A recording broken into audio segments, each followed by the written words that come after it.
Context references ماشاء اللہ۔ آج ہم دیکھتے ہیں ہم روزانہ چونکہ رمضان کی وجہ سے ہم روزوں کے اوپر بہرحال 10-15 منٹ کوئی نہ کوئی روزوں کی کسی نہ کسی ایک پہلو کے اوپر ہم بات کرتے ہیں۔ تو آج ہم دیکھتے ہیں کہ چھوٹی چھوٹی ایسی باتیں جو آپ صلی اللہ علیہ وسلم رمضان مبارک میں ایکسرسائز کیا کرتے تھے، رمضان کے بارے میں، روزہ افطار کرنے میں، سحری کھانے میں، تو اس سے کیا مراد تھا، کیوں کیا کرتے تھے، کیا کوئی اور وجوہات تھیں، یا ہمیں جو دین کا یا شریعت جو ہمیں بتا رہی تھی اس شریعت کو باقی جو پہلے سے چلے آ رہے تھے جو شعائر ان سے الگ کرنے کے لیے تھا۔ تو ہم دیکھتے ہیں تھوڑا سا آج کہ وہ چھوٹی چھوٹی باتیں۔ اعوذ باللہ من الشیطان الرجیم، بسم اللہ الرحمن الرحیم، بسم اللہ والصلاۃ والسلام علی رسول اللہ صلی اللہ علیہ وآلہ وسلم۔ روزوں کے بارے میں افطار جو ہے یہ کہ اس کے بارے میں آپ صلی اللہ علیہ وسلم کا جو فرمان ہے وہ یہ ہے کہ جب تک لوگ جلدی افطار کریں گے اچھائی میں رہیں گے۔ اس میں یہ صحیح بخاری میں بھی اور صحیح مسلم میں بھی ہے، اور جو ترمذی میں بھی باقاعدہ آپ صلی اللہ علیہ وسلم کا فرمان اس طرح سے ہے کہ اللہ تعالیٰ کا ارشاد جو ہے وہ میرے بندوں میں میرے محبوب و پسندیدہ بندے وہ ہیں جو افطار کرنے میں عجلت سے کام لیتے ہیں۔ تو روزہ افطار کرنے میں ایک تو یہ ثابت ہوا کہ روزہ افطار کرنے کا اذان سے کوئی تعلق نہیں ہے، مغرب کی اذان جو ہے اس سے نہیں ہے اس کا تعلق۔ روزے کا تعلق جو ہے یہ سورج کے غروب ہونے سے رکھ دیا گیا، اور آپ صلی اللہ علیہ وسلم جو ہے نا اس کو یہ جو افطار کو جلدی کرنے میں اس کی ایک دو ریزن جو ہے وہ سمجھ آتی ہے، اور وہ یہ تھی کہ چونکہ اہل کتاب جو ہیں وہ بھی روزہ رکھتے تھے، اور اہل کتاب میں یہود اور نصارہ دونوں شامل ہیں، اور یہ جو روزہ رکھتے تھے یہ افطار بہت دیر سے کیا کرتے تھے، اور یہ آج بھی ان کا یہی معمول ہے کہ اہل کتاب سے تھوڑا ممیز کرنے کے لیے آپ صلی اللہ علیہ وسلم نے یہ حکم دیا کہ روزہ افطار کرنے میں جلدی کرو، اور اس کے لیے پھر یہ دیا کہ جیسے ہی سورج غروب ہو، یقین ہو جائے کہ سورج جو ہے وہ غروب ہو گیا ہے تو فوراً روزے کو افطار کر لینا چاہیے۔ تو اس کے علاوہ اس میں آسانی کا پہلو بھی ہے، اطاعت کا پہلو بھی ہے۔ اطاعت کا پہلو یہ ہے کہ آپ صلی اللہ علیہ وسلم کا حکم ہے، اور آسانی کا پہلو یہ ہے کہ اگر دن بھر سے پیاس ہے، شدت ہے، پریشانی ہے، تو موقع مل گیا آپ فوراً جیسے سورج اس طرف جاتا ہے، غروب ہوتا ہے تو آپ کھول لیں۔ اور پھر دوسرا یہ بھی بات آ گئی کہ شعائر اسلام میں یہ بات شامل ہو گئی، اور شریعت جو ہے نا اس نے ہمیں یہ سہولت دے دی۔ تو پھر ان ساری چیزوں کو مد نظر رکھ کر اس میں اللہ تعالیٰ نے خیر و برکت رکھ دی کہ انسان تکلیف اور مشقت جو ہے وہ اس سے بچے، اور آخری وقت یعنی اس انتظار میں نہ رہے، اور یہ مطلع صاف اگر ہو، گرد و غبار نہ ہو، تو جیسے ہی اگر ہم میں سے کوئی شخص بھی دیکھے، لیکن آج یہ نہیں ہے، یہ رویہ نہیں ہے، لوگ انتظار کرتے رہتے ہیں، اور کبھی کبھی اذان ہو جاتی ہے اور لوگ نہیں سمجھ پاتے کہ جی یہ ہم نے افطار کرنا ہے اور رکے رہتے ہیں۔ تو یہ بڑا اچھا یہ ہونا چاہیے ہمیں، اور اس کو اپنے فیملی میں آگے پیچھے بھی یہ انفارمیشن دینی چاہیے کہ یہ آپ صلی اللہ علیہ وسلم کا فرمان، تین جو بکس ہیں احادیث کی ان تینوں میں جو ہے ایک ہی فرمان ہے، اور اس کی وہی ایک قدر و قیمت ہے، اس کی اتنی بڑی مدلل اور یہ سارا ہے، لیکن کوئی نہیں ہو رہا اس کا۔ پھر یہ بھی ہے کہ جب ہم روزوں میں بھی اہل کتاب سے جو ہے نا وہ فرق کرتے ہیں کہ اگر آپ محرم کا روزہ رکھتے ہیں تو آپ ایک روزہ ساتھ ملاتے ہیں، اور اسی طرح سے اگر آپ کو جمعے کا رکھنا چاہتا ہے تو اس کو حکم ہے کہ وہ ایک روزہ ساتھ میں رہے ورنہ نہ رکھے۔ تو یہ جو آپ صلی اللہ علیہ وسلم نے مختلف مواقع پر یہ جو کہا ہے، یہ جو اجازت دی ہے، تو ہمیں پھر اس کے اوپر عمل کرنے کی ضرورت ہے۔ ایک بار نبی صلی اللہ علیہ وسلم جو ہے نا یہ افطار کیے بغیر مغرب کی نماز نہیں پڑھتے ہی نہیں تھے،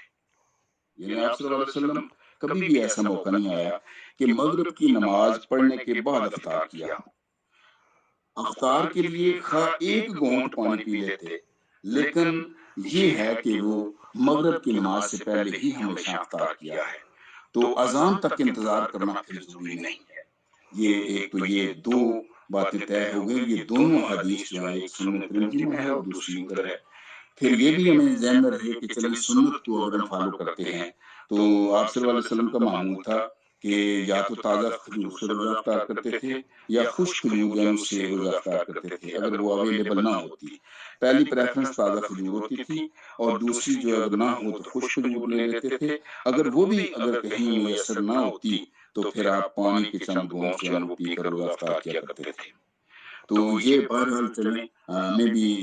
کھجور جو ہے اس کو سنت سمجھ کے، ورنہ تو روزہ پانی سے بھی کھولا جا سکتا ہے، لیکن پانی آخری جو ہے آپشن آپ صلی اللہ علیہ وسلم نے اپنی زندگی میں معمول کے طور پر یہ رکھا ہے، یعنی آخری درجہ جو ہے۔ اور یہ کھجوروں کے بارے میں بھی یہ ہے کہ آپ صلی اللہ علیہ وسلم یہ 3 کھجور تک جو ہے نا وہ افطاری میں 3 کھجوریں لیا کرتے تھے، 5 لیا کرتے تھے، 7 لے لیا کرتے تھے۔ تو لہٰذا اس کو بھی ذہن میں اگر آدمی رکھے کہ چلو جی یہ اسی طرح سے 3، 5 اور 7 کا فگر کہ 3 کھجور بھی کافی ہیں۔ آپ صلی اللہ علیہ وسلم کا جو معمول تھا یہ تازہ کھجوروں کا، یہ ایک تو یہ کہ تازہ کھجوریں ہوتی تھیں، یہ مجمع الطبرانی جو ہے اس میں یہ ہے۔ دوسرا پھر یہ کہ افطار جو ہے نماز سے پہلے کر لیا کرتے تھے۔ پھر یہ ہے کہ آخری جو ایک آپشن جو ہے نا یہ پکا ذہن میں رکھیں کہ پانی سے روزہ کھولنے کے بعد نماز پڑھ لیتے تھے اور نماز پڑھنے کے بعد پھر کھانے کی طرف آ جاتے تھے۔ افطار جو ہے اس کے لیے جس طرح مختلف مصنون دعائیں ہیں، آپ صلی اللہ علیہ وسلم بھی افطار کی دعا جو ہے وہ پڑھا کرتے تھے۔ تو لہٰذا جس کو جو کوئی مصنون دعا یاد ہے وہ ضرور پڑھ لیا کرے، چونکہ مصنون دعا پڑھنا جو ہے نا یہ بھی آپ صلی اللہ علیہ وسلم سے ثابت ہے۔ اور آپ جو پڑھا کرتے تھے وہ دعا تھی اللہم لک صمنا وعلی رزقک افطرنا فتقبل منا انک انت السمیع العلیم، کہ اے رب کریم ہم نے تیرے ہی لیے روزہ رکھا اور تیرے ہی رزق سے افطار کر رہے ہیں، پس ہم سے قبول فرما، بے شک تو ہی سننے اور جاننے والا ہے۔ سحری کا کھانا جو ہے یہ سنت ہے، کھانا چاہیے۔ رات کے آخری حصے میں روزہ کی نیت سے کھانا اور پینا جو ہے آپ صلی اللہ علیہ وسلم سے ثابت ہے۔ پہلے حصے میں آپ صلی اللہ علیہ وسلم نے سحری کبھی نہیں کھائی، ہمیشہ آخری حصے میں سحری جو ہے یہ کھایا کرتے تھے آپ صلی اللہ علیہ وسلم۔ آپ صلی اللہ علیہ وسلم کا ہی قول ہے کہ ہمارے اور اہل کتاب کہ روزہ میں سحری کھانے کا ہی فرق ہے، یعنی اہل کتاب جو ہیں وہ صبح سحری نہیں کرتے اور روزہ رکھ لیتے ہیں، اور آپ صلی اللہ علیہ وسلم نے یہی کہا کہ ہمارے اور ان کے روزے میں واحد ایک یہی فرق ہے، تو لہٰذا اس فرق کے لیے سحری کھانا ضروری ہے تاکہ ہم اہل کتاب اور اپنے درمیان فرق کر سکیں ایک دوسرا۔ اور دوسرا یہ بھی ہے کہ اگر سحری اگر کر لیں گے تو اس سے شام مغرب تک جو ہے سورج کے غروب ہونے تک جو روزہ ہے اس میں پریشانی نہیں ہوگی، زیادہ بھوک لگنے کا چانس نہیں ہے، پیاس لگنے کا چانس نہیں ہے۔ تو یہ بھی ہے، لیکن بڑا جو پہلو ہے وہ اہل کتاب سے فرق کرنا ہے۔ سحری اس لیے بھی ضروری ہے اور اللہ نے اس میں برکت رکھی ہے، اور یہی وجہ ہے کہ آپ صلی اللہ علیہ وسلم کا ایک یہ فرمان ہے کہ سحری کھاؤ، اس لیے کہ سحری میں برکت ہے۔ اور سحری جو ہے نا یہ رات کا یہ ذہن میں رہے کہ آخری اوقات تک مؤخر کرنا بھی بہتر ہے، کہ آپ صلی اللہ علیہ وسلم کا یہ فرمان موجود ہے کہ میری امت اس وقت تک بلائی میں رہے گی جب تک وہ افطار جلدی اور سحر جو ہے اس کو مؤخر کرے گی، یعنی سحری جو ہے اس کو لیٹ اور افطار جو ہے اس میں جلدی، یہ آپ صلی اللہ علیہ وسلم سے ثابت ہے۔ تو لہٰذا ہمیں بھی اسی طرز عمل کے اوپر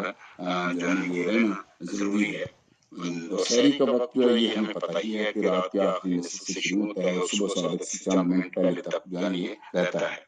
اس لیے کہ آپ صلی اللہ علیہ وسلم کا فرمان ہے کہ ہم نے جو کہ جی سحری جو ہے نا آپ صلی اللہ علیہ وسلم کا یہ معمول تھا کہ جب سحری آپ کرتے اور نماز کے لیے اٹھتے اور اس کے درمیان جو اذان اور سحری میں وقفہ جو ہے وہ کتنا ہوتا تھا، تو وہ 50 آیات کریمہ کا اندازہ وہ بتایا کرتے تھے آپ صلی اللہ علیہ وسلم کہ جی اتنا فرق ہونا چاہیے اس میں۔ تو لہٰذا یہ ایک بات ذہن میں رہے۔ اور پھر یہ بھی ہے کہ ابن عباس جو ان سے ایک روایت ہے کہ ایک شخص نے آپ صلی اللہ علیہ وسلم کہا کہ میں سحری کھا رہا ہوں، جب صبح کا شک ہو جائے تو آیا کھانا بند کر دوں؟ تو فرمایا جب تک شک ہے کھاتا رہے، اور جب صبح کا یقین ہو جائے تو پھر رک جا۔ تو لہٰذا سحری افطار کی جلدی اور سحر جو ہے اس میں تھوڑی تاخیر جو ہے یہ پسندیدہ فرمائی گئی ہے۔ اچھا اب ایک یہ تو آ گیا کہ ان دونوں کو کس طرح سے ہم آپ صلی اللہ علیہ وسلم کی سیرت میں کیسے ہے، آپ نے کیسے ایکسرسائز کیا یہ دیکھ لیا۔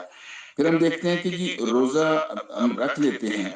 اور اس روزے کو محفوظ کیسے کیا جا سکتا ہے، کون کون سے ایسے عوامل ہیں جن سے ہم بچیں۔ مثلاً آپ صلی اللہ علیہ وسلم کا ایک معمول یہ تھا کہ ظاہر ہے ہم وضو کرتے ہیں اور وضو کرتے ہیں، منہ کلی بھی کرتے ہیں، ہم ناک میں پانی بھی ڈالتے ہیں۔ تو آپ صلی اللہ علیہ وسلم کا یہ فرمان ہے کہ رمضان میں جب وضو کرو تو پھر کلی میں اور ناک میں پانی ڈالنے میں مبالغہ نہ کرو۔ اس سے مراد یہ ہوا کہ زیادہ پانی منہ میں ڈال کر کلی نہ کریں، نہ ہی زیادہ پانی ناک میں ڈال کر ناک جو ہے اس کو صاف کریں۔ اس کی ریزن یہ ہے کہ یہ خدشہ ہوگا کہ اس سے پانی جو ہے وہ منہ کے اندر معدے میں جا سکتا ہے اور روزہ جو ہے وہ مکروہ ہو سکتا ہے۔ تو لہذا روزے کو درست رکھنے کے لیے اور مکروہ ہونے سے بچانے کے لیے جو ہے نا یہ آپ ناک میں اور جو کلی میں مبالغہ جو ہے نا اس کو پسند نہیں فرمایا۔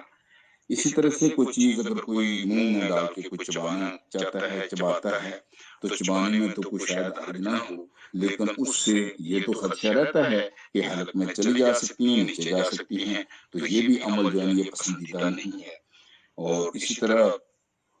جو ہے نا یہ ہمیں یہ ذہن میں رہے کہ کچھ ایسی چیزیں بھی ہیں جن سے روزہ جو ہے وہ بالکل باطل بھی ہو سکتا ہے، ٹوٹ سکتا ہے، اور وہ ایسی چیزیں جو بالکل منہ جس طرح یہ کلی ہے اس سے بھی آ سکتا ہے۔ اور جان بوجھ کر کیا کرنے سے یہ بات ہے کہ اگر کوئی شخص جو ہے وہ اگر جان بوجھ کر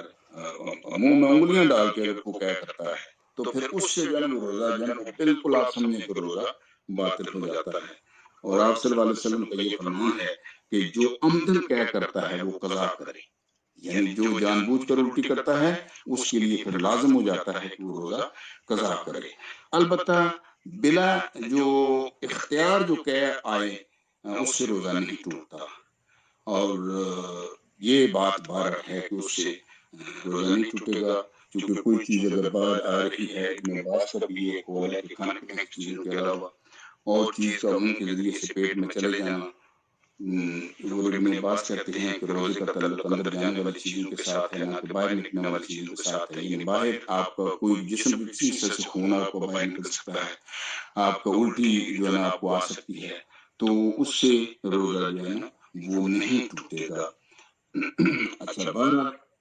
احتیاط بہرحال ضروری ہے کہ جو منہ بھر کے اگر کیا آئے تو وہ ساری باہر نکل جائے، اس کو روکے نہ آدمی، کیونکہ روکنے سے خدشہ یہ ہے کہ پھر وہ باہر آ کے آپ کی زبان تک اور پھر وہاں سے پھر واپس جائے تو پھر وہ ٹھیک نہیں ہے۔ تو لہٰذا ایک یہ بھی طے کر لیا کہ قصداً جو ہے وہ تو ایک قضا بن جاتا ہے، البتہ بلا اختیار جو ہے اس سے روزہ ٹوٹنے کا احتمال نہیں ہوتا۔ پھر یہ بھی ہے کہ مثلاً بعض اوقات روزہ چونکہ نیت کے ساتھ ہے، یہ بڑی بات ذہن میں رہنے والی ہے کہ نیت جو ہے نا اگر کوئی آدمی بلا تعویل کسی وقت نیت جو ہے نا وہ اپنی ختم کر دیتا ہے تو بلا شبہ کوئی چیز نہیں کھائی، کچھ نہیں پیا، لیکن روزہ ٹوٹ جائے گا۔ لیکن اگر نیت میں کوئی تعویل ہے تو پھر شاید ایسا نہیں ہے، لہذا نیت کا توڑنا جو ہے یہ بھی روزہ توڑنے کے مترادف ہے، اور دن کے کسی اوقات میں بھی اگر آپ اپنی نیت کو ریوائز کرتے ہیں تو یہ جو ہے یہ قسم کا جرم بن جاتا ہے۔ اور اس کی وجہ یہ ہے کہ اسلام جو ہے نا اس میں ارتداد اور پھر دوبارہ اسلام میں آ جانے لیے جو اللہ سورہ زمر میں ارشاد ہے کہ اگر تو نے شرک کیا تو تیرے عمل ضائع ہو جائیں گے اور تو نقصان اٹھانے والوں میں سے ہو جائے گا۔ یعنی اس کا مطلب یہ ہوا کہ جو شخص ایک بار نیت بدلتا ہے، یعنی ایک بار دیکھیں نا مسلمان ہوا پھر مشرک ہوا پھر مسلمان ہوا، تو نیت بدلنا جو ہے یہ نقصان دہ ہے، وہ عملوں کو ضائع کر دیتی ہے۔ تو لہٰذا اپنی نیت کو کبھی بھی جو ہے نا زیر غور نہیں لانا چاہیے، خاص طور پر روزے کے معاملے میں۔ تو رب کریم ہمیں توفیق دے کہ ہم اپنی نیتوں کو بھی درست رکھ سکیں اور اپنے اعمال کو جس طرح آپ صلی اللہ علیہ وسلم کا حکم ہے اس طرح سے ہم رکھے اور اس کے جو ثمرات ہیں دنیا اور آخرت میں رب کریم ہمیں ضرور عطا کرے۔ جزاک اللہ، اللہ خیر۔